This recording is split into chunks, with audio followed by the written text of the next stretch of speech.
Joint Radio. Yeah, mijn naam is NineG Music. And I'm here with... Toeknee Tee, a.k.a. the King Holland, a.k.a. the Prince of the Pipe. Your man would do what it do, you know? Shawty. Oh, yeah. And just so you know, we're rocking this in English today. Because that's the only language that you speak, That's right? the only thing I chat. I'm sorry, y'all. You know, you already got... I know y'all chat that English noise. I'm just saying. You just brush up one time. Yeah. So... tell us a little something. Where you from? What you doing? All right. So it's your boy Toeknee Tee. I'm originally from Columbus, Georgia, but I moved here. Yeah, I'm originally from the States, as you can tell my language. But I actually moved here from Australia. I was in Sydney for a year. That's actually where I started my music career. And then, you know, my visa was about up, so I was like, what I'm gonna do next? And then I slid out here to the Netherlands. I live near NineG, but on the German side, on the lame side, just saying. For real. And so but I've been out here about 4 years, and I do my music. I run the record label Set Tripp'n. We don't like to call ourselves a record label because we do all types of shit. Like I'm rocking some tees, trees. It's our clothing brand, and we do events. I'm hoping to get my man Osvid over here to start doing some videos for us on the long run. He's already got some good shit. Or what words can I say on the radio in the Netherlands? Oh, we don't have the FCC, so you good. Okay, yeah. So my man Osvid gonna be doing some cool shit for us in the future. But yo, you should check us out. Set Tripp'n without the G on the end. Straight up. Okay, let's pull it back a little. So yeah. The music part, how did that start? So what happened was I was in America, and like I was getting ready to leave. I already knew I was about to leave America because I was tired of dealing with the bullshit. And so I'm talking about this before Trump even was like an option. Okay. Oh, you already felt the vibe. Yeah, exactly. I get asked that question like 3 times a week, straight up. Oh, damn. But so I was in America, and I was like, I want to do something different. So I moved to Australia, and then when I got there, like I already had a little bit of DJ skill. So I kept, like no shit, like within 7 days, I had my first gig in Sydney. And so like that was kind of the motivation boost to keep on going. Because, you know, if it would have took me a while, maybe it would have been a little weary. But because it was nice, it happened. And so I did have my thing over there for about a year. And then when I moved over here, I was like, I'm not going to stop music. Like that don't make no sense to me. Yeah. So I kept that thing going. And then this is actually when I started my label. Because I'm just the type of person, I don't like waiting on things, you know. I like moving with a fast pace, and so I'm not gonna wait on someone to distribute my music. Yeah. So we actually started with events first. We started Set Tripp'n events, and then I think maybe that summer is when I started producing and releasing whatnot. Okay, so actually you're all round, like the productions you do yourself, the lyrics you write yourself, and the event part. It sounds you know big headed, but yeah, everything I do myself, production, engineering, mixing, mastering, the whole events. Even emailing, man. I do all my office shit, distribution, does it all. How did you pick everything up? Like, did it came natural, or did you follow workshops? What was the journey? So what it was like step one. I had to do some events because I'm not the type to take a handout. You know, it's so easy to be like, yo, you know, hook me up with a gig. I don't really like that. It's not my style. I'd rather just go set it up myself. If I take an L that night on the guap, then it is what it is. At least I tried, you know? Yeah. And so from the events, we kind of transcended into the full-on record label because at that point, I was about ready to start pushing out the music. And it's just back to, like, me not wanting to wait on nothing. I don't want to wait on some record label to be like, oh, your stuff's cool. We'll put it on Spotify now. So I did my research. It was a lot of... the first track was, I'm not going to say trial and error, but it was like a lot of research. How does this gonna go, you know? And then once I got that first one, then it was like the trial and error stage. It's like, okay, this is how long you want to wait to promo or release before you actually do it, like this kind of stuff. And then from then, it just kept on going and going and going. I see. So now I'm gonna jump back because that's the first thing I noticed was your name was very clever. Yeah, thank you. How did that happen? So what happened was I was I remember this shit distinctly, man. I was in America just chilling on my couch, and like I've been doing this was like the startup of Toeknee Tee. I was DJ Nemo back then, actually. DJ Nemo? Yeah, like I'll show you. Y'all can't see it, but your boy got Nemo tagged on his body. Oh, damn. Forever a fish, shawty. But so my homegirl, she was like, just talking about my personal Facebook page, she was like, it'd be funny if you spelled it toe and knee. And I was like, damn, that is clever as shit, you know? And then when I finally got here, actually when I got to Australia, there was already a DJ Nemo there. So shout out my dog Owen, DJ Nemo down there in Sydney. There was already a DJ Nemo, so I was kind of already gravitating towards a new name. Yeah. When I got here, I was like, ain't no Toeknee Tees out there, especially spelled like that. So I was like, let me get on with that one. So basically that's how it happened. Yeah, just my homegirl shooting a little info on you, boy. That's funny. And who inspired you when it came to music, like production-wise? Man, when it comes to music, this is a hard question to ask because I sound like big-headed, but I really don't have no inspirations. Honestly, man, just a little background. I started music when I was in Australia. I was DJing I still do. I was DJing like electronic music. Mm-hmm. That was my first love into the actual getting me into music. I grew electronic music. What we gonna think? Like honestly, man, you know, God bless the dead, but Avicii was one of the first mixtapes I ever heard. Like on the electronic side, his essential mix out there with what's the man's name over there in the UK? Pete Tong, excuse me. Mm-hmm. But yeah, so like that, Swedish House Mafia, Big Tip. I was actually at their last performance ever at Ultra Music Festival. Very emotional moment. Like you would have thought Michael Jackson was on stage or something. The way they were screaming. Yeah. So like, you know, noise like that, Fairly Grand and stuff, the electro house stuff. But then sometime in Australia, I switched over to like the underground house music, like Tech House, Left Wing and Cody. But then when it came time to start producing music, I still had that down south swag to me. So, you know, electronic music is something I learned, but hip hop and R&B is something I grew up with. Yeah. So it still like came out in my music. And that's why like I still make hip house music. It's a combination of the both. But then like what most people hear is just my hip hop stuff. Yeah. Yeah. So what kind of names I got to think about if we go to your childhood? So if you want to go through my childhood, you got to talk to Kid Cudi. You got to talk. That ain't even my childhood. That's my adolescence. But you got to talk to Outkast. I ain't that young now. Oh yeah. Yeah. You got to talk to Outkast, Kid Cudi. Right now I'm bumping a lot of Troy Ave. So shout out my man from New York. Even though he's a Yankee, we got a little war going on. And then who else? I don't know, man. Like. I would like to say Tupac, like that was in the mix when I was growing up, but I can't say I brought any style from that because he was long dead and gone before, you know, I finally started doing my thing. I see. But nowadays, I prefer the older stuff over the newer stuff. Like, don't get me wrong, I got, you know, growing up in Georgia, Gucci Mane was on radio, so like I know trap music and stuff like that, but the lyrics is what kind of turned me off for a while and sent me into the electronic world. Yeah, that's a struggle. I know a few people living in Georgia right now, and they're like, it's saturated. It's full of trap music. Yeah, Atlanta, it's full of it. Atlanta's like the new, this is just from what I be hearing, picking up. Atlanta's kind of like the new LA, but the LA of the South. You know, everybody that want to do something, they just head on to Atlanta because there's lots of opportunities over there. I get it. How can I set this up? It'll be all right. Trying to get my own video stream pop, I'll be all right. But yeah, so and honestly, man, the rap scene in America is so dangerous. I'm glad I ain't got to deal with that shit. Yeah, so you really dodged the bullet with that. It was kind of like in my decision to coming up here to the Netherlands. That's kind of what I was feeling because it was like, again, this is before I even knew Trump was gonna be a thing. It's like I'm gonna go back to America and, you know, not trying to sound weird, but it's like I would put myself back into a situation where I gotta carry a strap all the time. And it's like I come over here to the Netherlands. Sure, I hear Amsterdam is the murder capital of Europe, but it's not nothing I'm worried about. Dodging bullets, you got that right, my sir. So what I really think is interesting is like you went from Georgia to Australia to here. Yeah. What are really the differences when it comes to music? Because you already told me about Georgia and the trap movement over there. So what are the differences between Australia and the Netherlands, really? So the thing with Australia and Netherlands, on the underground tip, like for the hip-hop tip, they really into anything that's super commercial. You know, there's an old-school hip-hop scene in Sydney when I was down there. Unfortunately, Sydney's like in the process of being shut down by the government. Whole nother story. But damn. But there's a nice like hip hop scene, but then like when it comes to the underground music, they're more into the they're more like them in the UK are more situated together, whereas Amsterdam's got its own like techno vibe. Yeah. Like everybody bump techno house music or whatnot, but like Amsterdam's got its own kind of techno vibe. But I will say one thing I commend Amsterdam on is that I can stay in the club till about 5 a.m. around here. Yeah.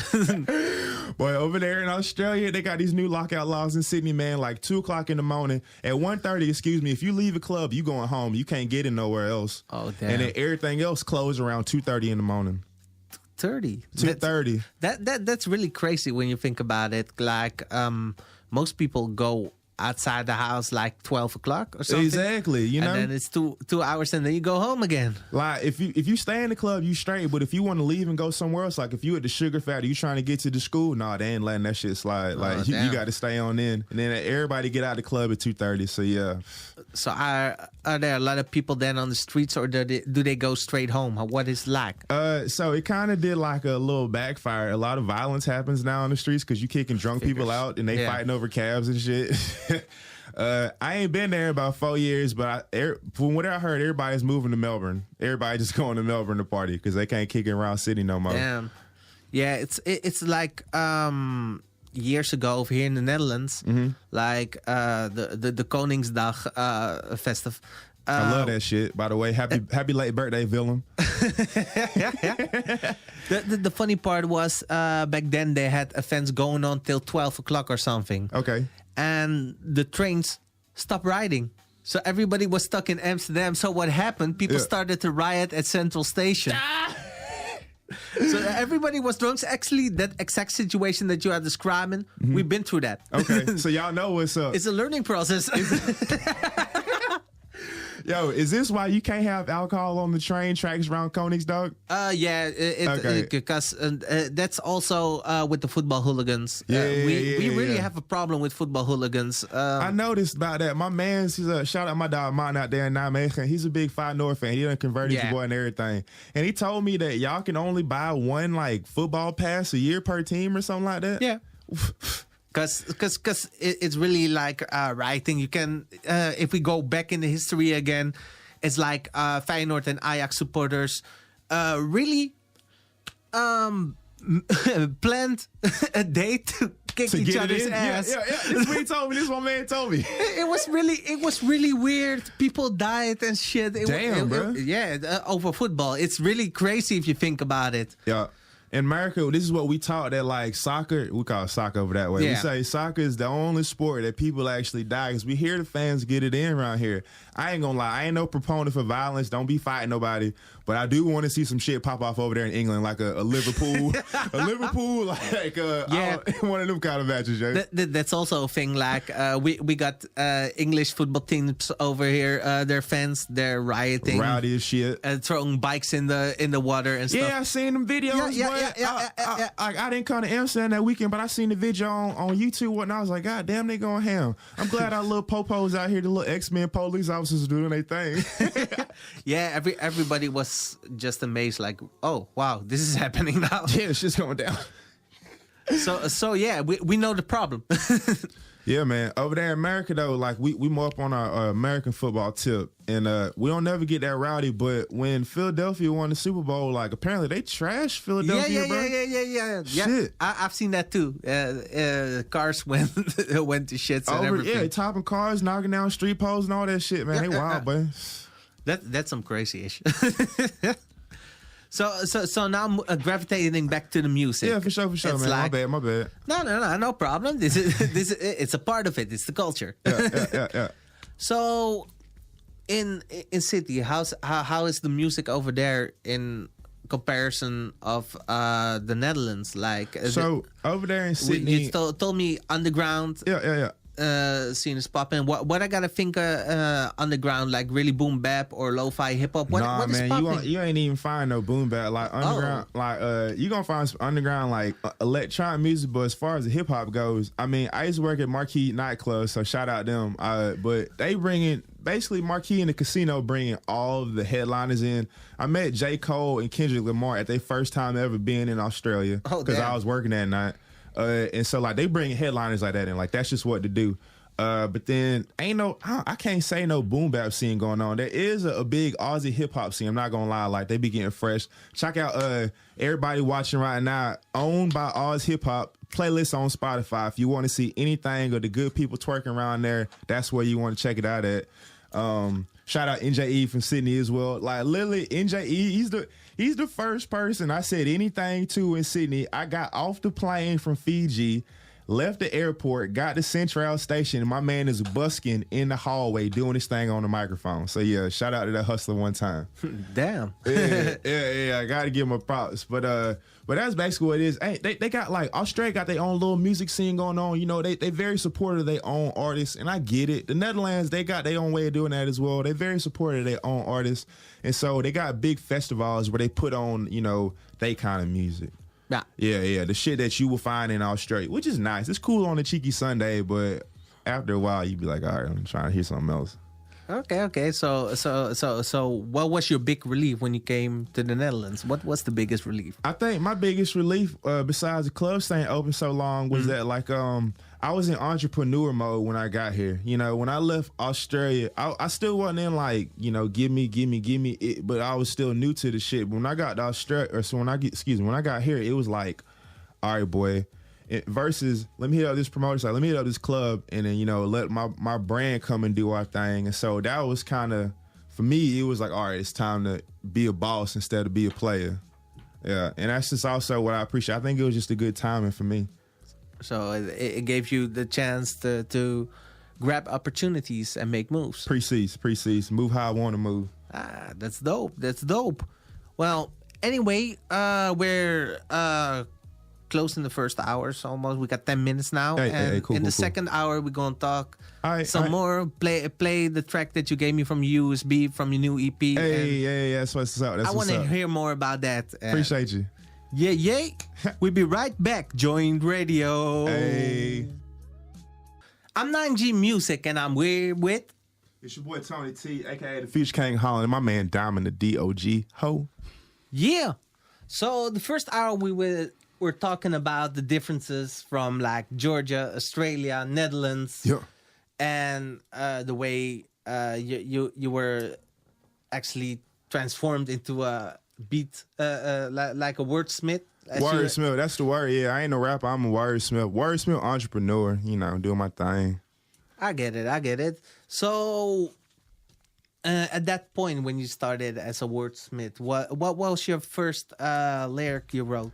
So, the first rhyme I ever wrote was for this song called "Better Off." It's a remix. I did a production on the remix, and it was my first time producing anything, and I just got to this point where I was like, this sounds nice. This sounds all right, but it needs a voice on it. And couldn't pay nobody. Didn't know nobody else to do it. So I was like, let me just go and write these lyrics out. But what it was, shit. Now you got me caught up on my first one. I'll come back to you. All right. So that's after that, it just worked, and that's how you continued. Well, yeah, after that, I just got too many nice words about that first song. My homegirl, hey, shout out Patty over there in Poland, yo. She hit me up. She was like, Tony, we went on vacation and watched your video every single day. Oh, that's dope. I heard the man's Antoine, so I was like, hey, I must be doing something all right. I ain't produced another song, so I think it was like later on that year. Is when I produced my first song ever called Gezellig as Fuck, actually, with Mert Mason. Shout out Mert Mason out there in Sydney, one of my idols in the Gezellig as Fuck. Yeah, Gezellig as Fuck. It's on YouTube and all that. But that I ain't touched music until that one. And then after that, again, I got good reviews. I did a music video for that one. I got nice words for that one. I know the words for the Stefan when I was baby girl, come chill with T. But and yeah, man, I just keep on going. And it was kind of like motivation because the events was popping. Like, I'm the kind of person, if you tell me I can't do something, that's going to motivate me to get it done. I see. Yeah, and so, like, I at this point, I had already started doing shows in London, and then, you know, that was the first year. The second year, I brought my brand over. The first year was just me. The second year, I brought my brand over. That was a big confidence boost. And just the more, you know, the momentum kept going. It's always been like uphill battles because I ain't got no connections. Like, I don't know nobody. I ain't got nobody who can be like, yo, we got this hooked up for you. It's always like me cold calling the venue, like, hey man, like I got this brand. Can we come do our thing and make you some money? So yeah, just the small gains and the willingness to get it done, as we say down south, is just what kept on pushing you, boy. I see. So right now you're busy with the EP, or it's out, right? The EP is out. King Tee for America. It's out now on Spotify, Apple Music, all that shit. It's the Find America you got a little trouble with. Ain't no A in that motherfucker, so y'all know how to spell it. And this is your first EP, or this will be my second EP for the total, and also for the year. I dropped one in January called DTY PLC. It's called Don't Play This For Your Little Cousin. I called it that because as a songwriter, I don't actually like to curse in my lyrics. Yeah, and so that was the first time I ever said a cuss word. That's why I said don't play this for your little cousin. But King Tee for America dropped last Friday on Villain Birthday, actually. My man did a nice job of letting me do the promo for that. So yeah, we made the whole thing pop. That's dope. That's dope. What was actually the difference between these two EPs? The difference between these two EPs is the first one, my homeboy T.O., again from Atlanta, shout out my mans. He produced one of the tracks and I remixed the other one, and I did all the like interludes and whatnot. It was more my music is always kind of a reflection of a period of time of what I'm doing. And at that point, it was end of the semester, and obviously I'm procrastinating. You know, I'm working on music instead of studying. And so I just had a lot of built-up tension about, you know, my little village I live in, so I wrote about it. But then this one, King Tee for America, I introduced two artists based over here in Holland. Shout out my man Tom Allen, and also my boys Jazz Steph Otto for the production tip to help you boy out. And this was just a snapshot because, you know, I'm talking about myself. If you ask any of my people out here in Amsterdam, they always call me the Kane. That's just, since I got here, that's just what it's been. And so I've always had that feeling. And my lady friends, they've been begging me to write a song about them, but they ain't mean for me to do it all at the same time. Like, they thought I was gonna John Mayer that shit. Like, nah, girl. And so yeah, it's just been a culmination of my last time, and I'm glad the high season comes. I think I got another one cooking for y'all too. Okay, that's dope. So now you told me off the mic that you always get inspired by different genres of music. Yeah. And always trying different stuff. So in this EP, what can we expect musically? So in this EP, coming from a strictly electronic background, we got my people Jazz Steph Otto, shout out Yuri and his man Michael, on the guitar there. It's more sultry. It's more it's a well-rounded EP. That's why I also appreciate it, because you got your smooth and jazzy side. You got your, you know, kind of. You know when you chilling like 10 o'clock before you head out to the club, you just chilling at home. You don't want to be too loud, but you still want to be bouncy. We got a little bit of that on there. And then for my own production, besides the interludes, Redneck Jimi Hendrix on the end, I'm very happy with that one because I put a little 3 6 Mafia flavor on that one. I want like a club banger. And nice. So yeah, being I don't produce hip hop too much. I'm more on the electronic side. This was like a challenge for me because like usually I would have found a homie like, yo, make me a song like this. They would have whipped it out, but for me to do it on my own, I was really happy. So how was that challenge for you? What was the most difficult part of producing hip hop? The difficult bit was just that like I grew up with it, so I'm used to it. But like working, for those who don't produce music, producing hip hop is a lot easier than producing electronic music because there's less instruments, less automation and such. And I'm not taking away from hip hop production; it's still an art in its own, but it's just the workflow is a little bit different. And so, you know, you got certain emotions you want to invoke with the music. You got to make sure you add them in there without being too small. And for me, the challenge was merely like making sure it's a club worthy. You know, that they can throw this thing at the Marcantina or Club Nick's or the school or whatever, you know, and they be like, damn, like this thing is turning up right now. So you were actually working with like hip hop. It's really an abstract genre originally, and you were actually finding the balance between like the music, the electronic music where you modulate a lot, variate a lot, and find a balance between those two. It precedes because with hip hop you gotta kind of keep it a little simple sometimes. You know, simple is best in hip hop, but then with electronic, and then V6 Mafia is kind of known for they like synthesizers and they like, you know, white noise and shit, and so that's why it was also fun because I knew like at the end of it was gonna turn up. So yeah, I see. So from here on out, what are the next steps from the So EP? from here on out, again, I run Set Tripp'n Records, and we just started our clothing brand. You can find it at the Set Tripp'n Corner Store, ST Corner Store. Just go and Google that, you'll find it.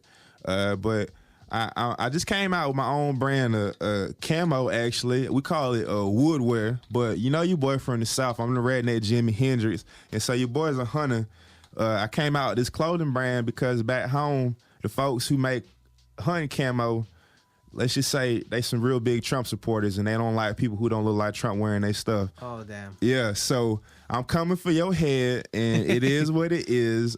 Big shout out my man Boss. He's actually, my man Boss and my man's PJ, they're going to be rocking some Tees Trees around Amsterdam, actually.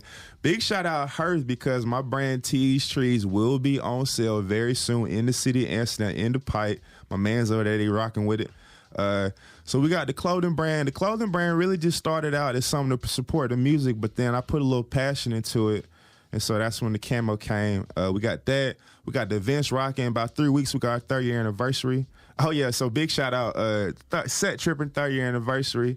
It's a weekender. If you don't know what a weekend is, ask some folks at the school. If they ain't tell you soon enough, it's 2 days, 2 countries, 2 events, 1 weekend, 1 country boy, 1 dime in the dog hole. You already know what it is. We're going to be at the Cashmere Lounge on June 1st, and then, on June 2nd, and then the very next day, we're going to be over there in Prague. That's right, in Prague, wow. Out there thugging. Yeah, this is the 2nd time we done did it. Last year was the 1st time, and this year is the 2nd time, and so we're really, really excited. Big shout out to Cashmere Lounge for always putting your boy on. See, this is actually the question I was building towards. Like, you're gonna perform the songs live. Are there already spots? So you're already called Prague. Yeah, man. Like a big shout out for COVID 26. We roll out to Prague. We actually did our 1st-year anniversary party there, like for the label 3 years ago, and they've always just been showing us love. So we always swerve out there and make a point and do the thing. The Prague show, because I'm a big proponent of hip house, and so the Prague show is more house music. But then, you know, your boy here, you can't nobody tell me shit. So if the beat is nice, I jump on that thing and just rip around. They love it when I rip around and that bass drop on that house music. They be like, damn, boy. So, yeah, like I said, Prague day 2, Amsterdam day 1. Shit. If somebody in Berlin come back, we'll be there on Sunday. Wow. Yeah. So, are there like any Dutch venues or events that you'll be blessing with? Shit, man, they don't want to call you, boy. I ain't got nothing in the pouch right now. Okay. I mean, I ain't hating on nobody, but you know, in due time, I guess is when it'll be. I ain't got nothing in the works. Big shout out, Donors Dog, up Club Nicks. They always showed your boy love in the past. My dog Thice. They got a little festival popping. Big shout out Lareva. It's on the underground tip for the electronic music, but they always get your boy popping. My dog Daniel. They gonna holler at you, dog, when they quit playing. Hopefully this interview will give him a little fire underneath his little ass. For sure, this interview will be uploaded to the Mixcloud, so Gucci. For the people that missed it, they can still check it. Yeah. For sure. So then I'm gonna go straight up to the question round. Go for it. Well, hold on. Before you do that, I got something for you, my man. I told you I got something for you when the camera dropped. Oh, damn. So, it's your boy. I'm from Georgia. I'm a redneck. So we from the country. We sip on whiskey. But I was actually expecting 2 women up here today. But that's nonetheless. Over here in Netherlands, I know, I'm cultured now. So I brought you, I want you to say the age on that bottle right there.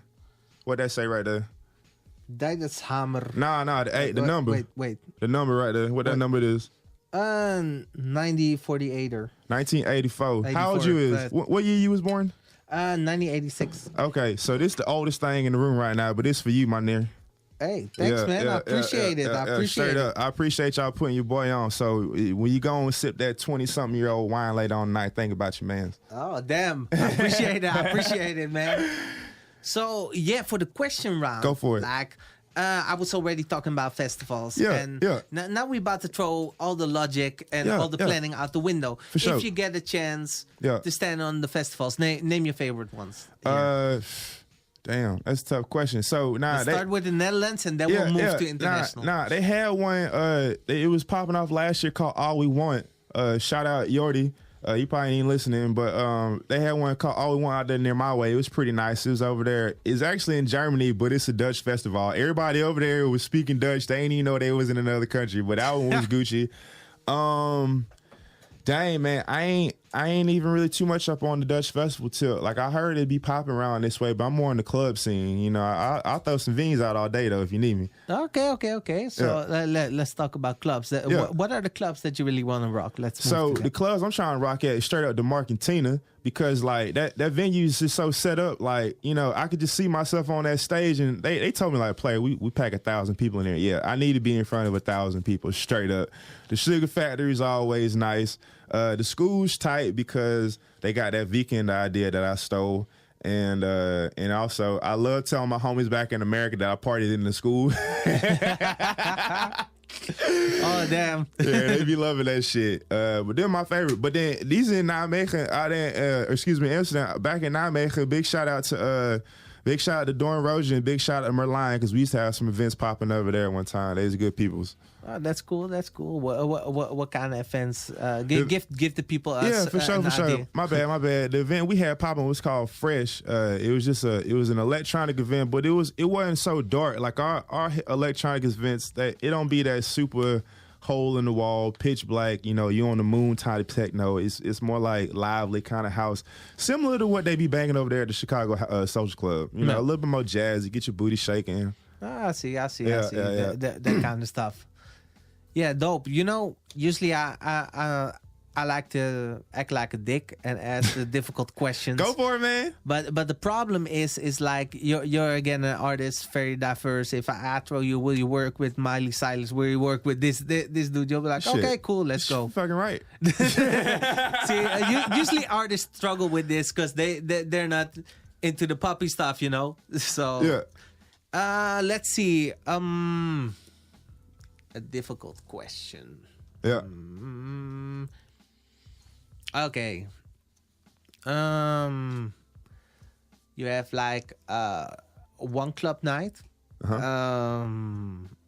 We take it back to Georgia. Sure. And you can get that club and do whatever the fuck you want in it. Yeah. But the problem is like it's the venue is in the part where like the white supremacists are at. Yeah. But you have to choose between these two venues. This one or like a big club paid by Donald Trump. Which one are you gonna choose? Damn. Shit. See, this is a tough question. Like, I'm from the South, and so, man, like, just be honest, I want to say about 40% of the people listening to me right now done voted for Trump, so it ain't nothing special. Yeah. I would probably pick the club put on by Trump just so I can get a money bag out that little son bitch, you know, so I can just wave it in his face, you know, just like, Trump gave me some money. I wouldn't support it. I wouldn't dare put that goddamn hat on, but I'd take a money bag.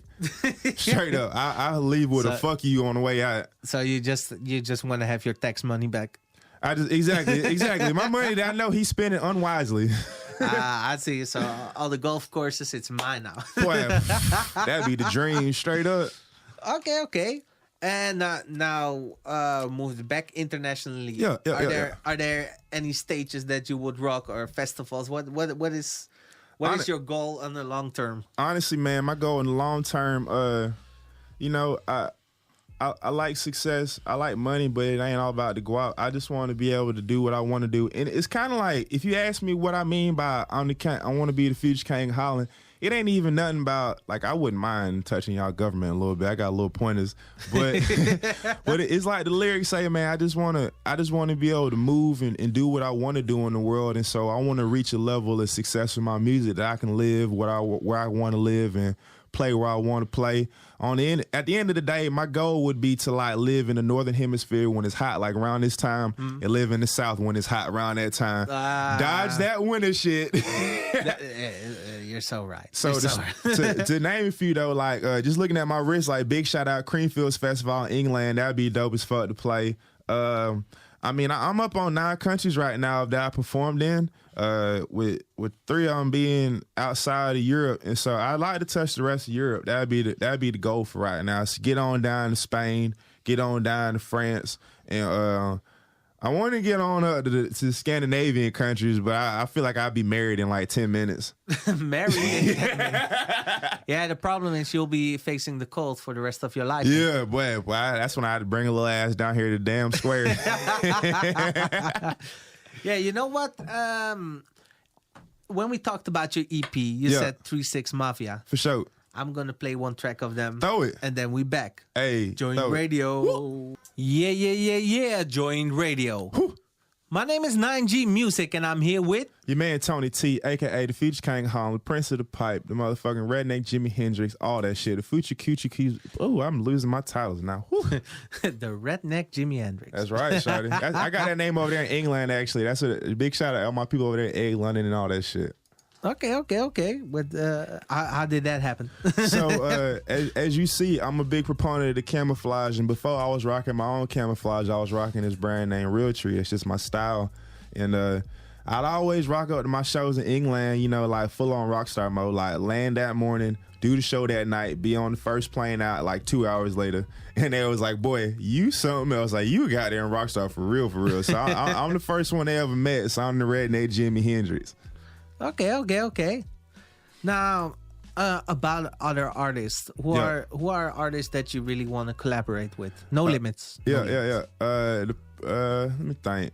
Honestly, man, the very, very top is my man Kid Cudi. Obviously, just because I've been rocking with for the longest. I want to do something with Troy Ave. I think that's a possibility. Like, honestly, just because we've been talking some shit, and dang, I ain't got nobody really on the list. It's just like, because I don't really dig a lot of what people's talking about. Like, you know, I'm pretty sure if I did a feature for the Migos, my career would skyrocket. But when I look back in 30 days and like, do I really agree with what they're saying on my track? I wouldn't be very happy with myself. So if we talk outside of hip hop, because I said no limits. Okay, my bad. So let's go. Outside of hip hop, then you can give me something with Peter, Bjorn, and John, alternative band.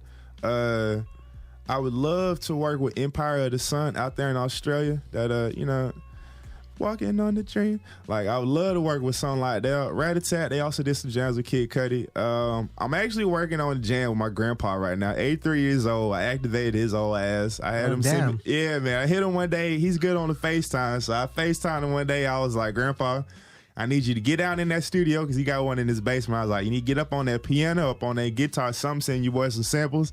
And so me and Joe Torian got a collab coming soon. He's actually a country music singer out in Nashville. You can YouTube him if you need to. Oh, damn. Yeah, man. So you're going in the country style, right? The thing he sent me is more gospel, but I'm gonna try to turn it up. Yeah, I'm gonna try to turn it up a little bit. Hey, man, you know, gospel goes a long way. It's got that soul in it, so yeah. Hell yeah. Yeah. It's like if you look over, like from Motown till now, with all the influences with that gospel had, that's just incredible. Yeah, I can agree. So yeah, that's really dope. So those are featurings that are already happening. Those are my grandpa's the only one that's actually happened, and those ones, the other ones are just they're all just dreams. They're just the people I look up to, or not look up to, but the music I appreciate. I appreciate also Drum. He's from DRAM. It stands for Doing Real Ass Music out of Virginia. I appreciate that as well. I mean, ones that's in the flow with my brand set Tripp'n. We got some things popping. We's a multi-international brand, and so like my man is working some things. Shout out Jizza. He's got some things popping in Egypt for us. He's real big up on the Arab rap scene. Dope. Yeah, we put out his EP almost 2 months ago called Jizza Presents. That's Jizza with a D, DJIZA for all y'all listening. Go check it out. He's got that popping. He's actually got an imprint. I'm talking too much, but he's actually got an imprint forming in the works, so he's gonna have his own thing popping. And I also got some Chicago artists. In June, I'm gonna have hashtag Summer 18, my mixtape. It's gonna be a mixtape of hip hop and also non-hip hop instrumentals, because I like to get it in. And then after that, Set Tripp'n is releasing a mixtape of some artists that we got coming out in the future. A lot of people from Chicago. We got some R&B on there, so it's a little bit diversified. Nice. It's almost like you don't see no limits in music, but also don't see country boundaries like. Shit, nah, man. I ain't never been that way. Like my first production ever was with a fella from Australia, and I was up here in Europe. And so my goal before 2018 is have something current in every country.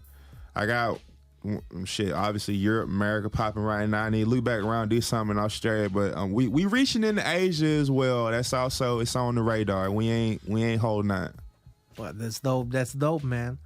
I also want to ask you to keep us updated on the things that you're doing. If you got new songs, send it to us. Of course. Because as you notice, we just play him.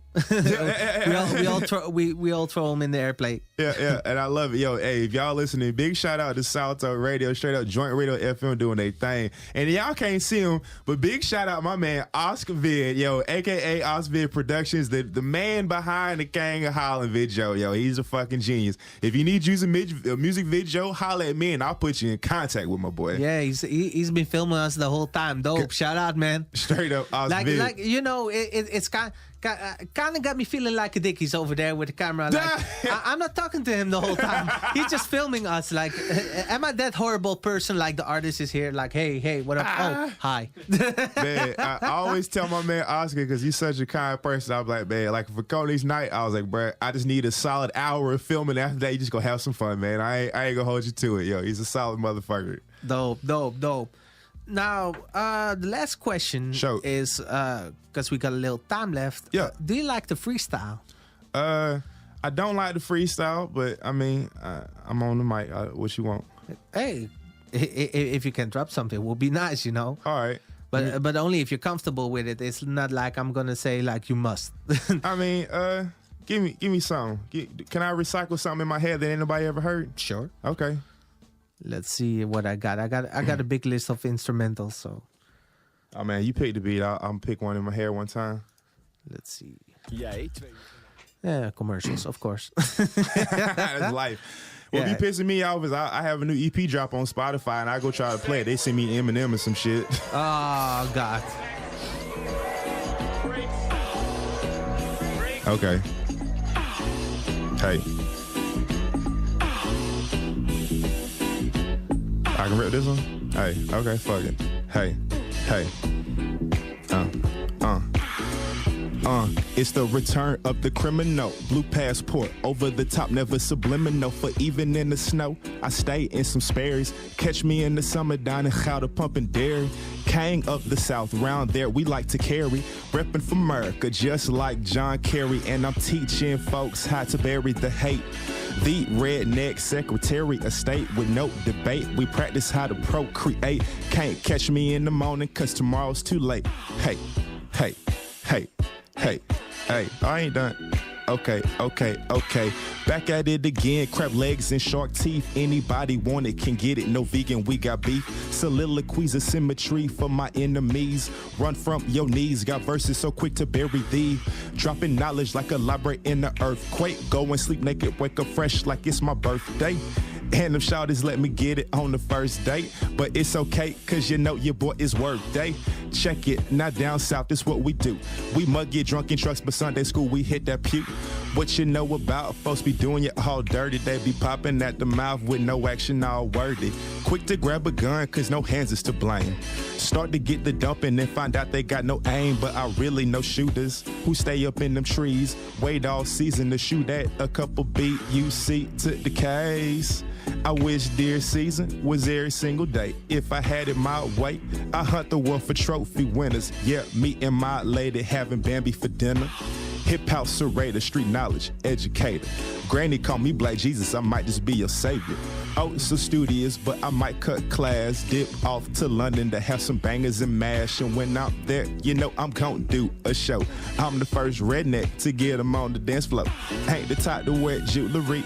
Hey, stay from right here with your Tom Cruise foolery. Trying to one up me's impossible. I ate those shrooms. Super Mario, you down into the Legion of Doom. Drugs I don't consume. My body is a temple. Law stay blessed, man, I hardly catch a pimple. Even though my rhymes are simple, go on and hate it. My rhymes middle school, I graduated. Hey. Yeah. Hey. Joint Radio, your dog Toeknee Tee, my man Diamond, the DOG. Yeah, yeah. Yeah, man. That was dope. Appreciate you. Yeah, we're almost at the end of the show, man.